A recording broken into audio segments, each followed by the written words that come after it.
புனித வார துவக்க நாளான குருத்தோலை ஞாயிறு தமிழகத்தின் பல்வேறு பகுதிகளில் கிறிஸ்தவர்களால் கடைபிடிக்கப்பட்டது. திண்டுக்கல் சிஎஸ்ஐ தூய பவுல் ஆலயத்தில் கிறிஸ்தவ மக்கள் ஒன்று கூடி இறை வழிபாட்டில் ஈடுபட்டனர். பின்னர் கையில் குருத்தோலைகளை ஏந்தியபடி முக்கிய வீதிகள் வழியாக சென்றனர். ஈரோடு புனித அமல அன்னை ஆலயத்தில் குருத்தோலை ஞாயிறு கடைபிடிக்கப்பட்டது. கிறிஸ்தவர்கள் திருப்பலியில் பங்கேற்று குருத்தோலைகளை ஏந்தியபடி ஊர்வலமாக சென்றனர். காரைக்காலில் குருத்தோலை பவனி நடைபெற்றது. இதில் ஆயிரக்கணக்கான கிறிஸ்தவர்கள் பாடல்களை பாடி ஊர்வலமாக சென்று திருப்பலியில் பங்கேற்றனர். ராமநாதபுரத்தில் நூற்றுக்கணக்கான கிறிஸ்தவர்கள் குருத்தோலைகளை கைகளில் ஏந்தி ஊர்வலமாக சென்று ஆலயத்தில் சிறப்பு பிரார்த்தனை செய்தனர்.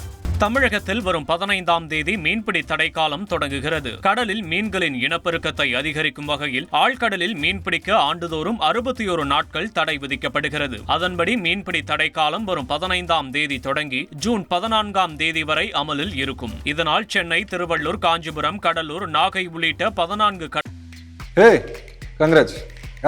கல்யாணம் இல்ல, நான் பிசினஸ் ஸ்டார்ட் பண்ண போறேன். எப்படி? பாஸ் வாலா. Be the boss.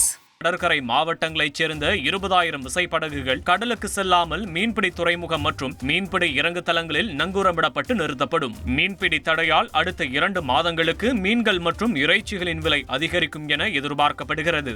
நீலகிரி மாவட்டம் உதகையில் சுற்றுலா பயணிகளின் வாகனங்களிலிருந்து தடை செய்யப்பட்ட பிளாஸ்டிக் பாட்டில்களை பறிமுதல் செய்து வருவாய்த்துறையினர் அபராதம் விதித்தனர். நீலகிரி மாவட்டத்தில் 19 வகையான பிளாஸ்டிக் பொருட்களுக்கு தடை அமலில் உள்ளது. இந்நிலையில் விடுமுறை நாளையொட்டி சிட்டி பகுதியில் வட்டாட்சியர் தலைமையில் அதிகாரிகள் சோதனை மேற்கொண்டனர். அப்போது சுற்றுலா பயணிகளின் வாகனங்களிலிருந்து 1 லிட்டர் மற்றும் 1/2 லிட்டர் பிளாஸ்டிக் பாட்டில்களை பறிமுதல் செய்தனர்.